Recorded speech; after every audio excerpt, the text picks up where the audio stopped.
It's late night. Not too late, but quite late to sleep. But I want to watch TV all night because I rarely get this chance to stay up all night. My parents were out and I was home alone. My mom and dad had left for some important function, and I was not invited. So they gave me a mobile phone and asked me to watch TV with a table full of my favorite snacks. You know, it's always an awesome feeling to be home alone when your parents are away. We can do what we want. We're free as a bird. No one can stop us from doing anything. It was around 10 p.m. I was watching a horror movie on TV named The Haunted House. I'd been waiting to watch this movie since a long time. That too at night, and this was the chance. So I was totally leaned to that movie. I didn't even notice I got a call from my mom. I realized it when I saw the phone during the break halfway through the movie. I called the mom and told her everything was okay. She said that they would take some time to get back home, as there were many influential people at the party which were of business-related interest to my dad. I said okay and hung up. I started chatting with my friends and told them about how interesting the movie was so far, and they should watch it too. Suddenly, I heard something fall in my kitchen. I turned behind and found nothing. I consoled myself saying it may be just a rat. I just gave a look at the window that was to the side of the door to my left. To my horror, I saw a man holding a knife and staring at me with his red eyes. Chills ran down my spine, and I froze. I didn't look around and immediately hid under my sofa. I didn't know what to do. I peeped through the small hole of the sofa, and my blood froze as the man was still standing, this time with a creepy smile on his face. I hadn't seen such a smile ever. It was scarier than any horror movie. I gulped and looked at my phone that I was holding in my hand. I took a long breath and called the cops. The call kept ringing. I was praying to God that someone answers the call. My heart pumped 100 times faster as no one answered. I called again. Please, God, one call. I prayed for the millionth time.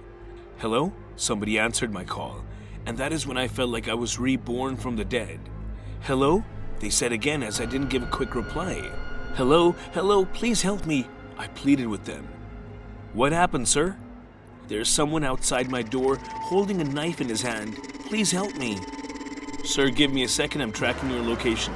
Please be patient. I was waiting on the call, and I peeped the second time, and my heart came to a normal beat when I didn't see the man this time. Sir, the police are arriving in 10 minutes. Please be on the line with me until they arrive.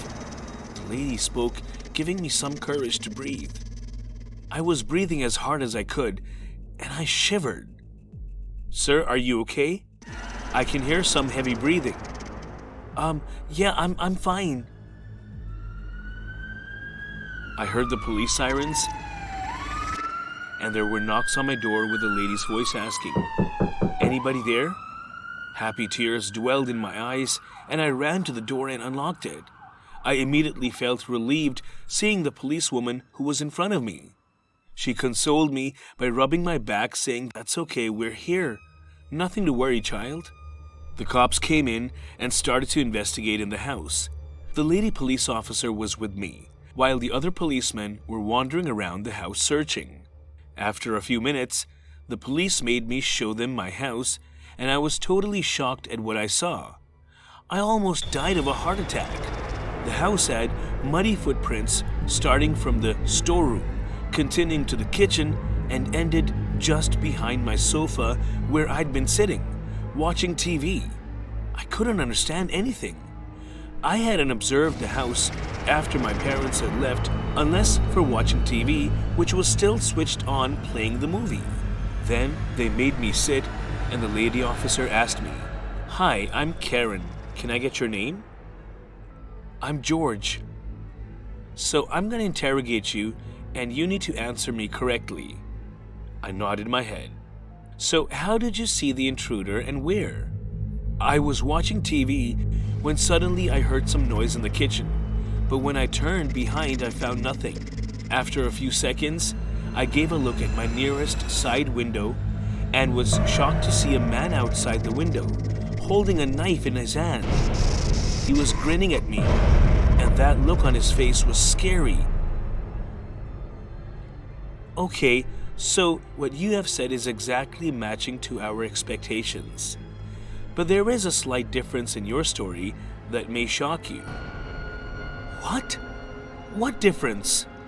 The man, or the intruder who you saw through the window, was not outside the window, but inside the window. In fact, inside the house. I was stunned. My eyes widened, and my heart almost skipped a beat. What are you saying? Yes, George. Let me show you an example, she said as she called a police officer and made him stand on the last footprint that was behind the sofa. I was made to sit in the exact position that I was in while I was watching TV. I looked at the window and was terrified to see that his reflection was like he was outside the window, whereas actually he was inside. I turned towards Officer Karen. She smiled at me and asked, "Looking like he was outside." I nodded my head and asked, "I realized he was inside, behind me, but how did he break into the house?"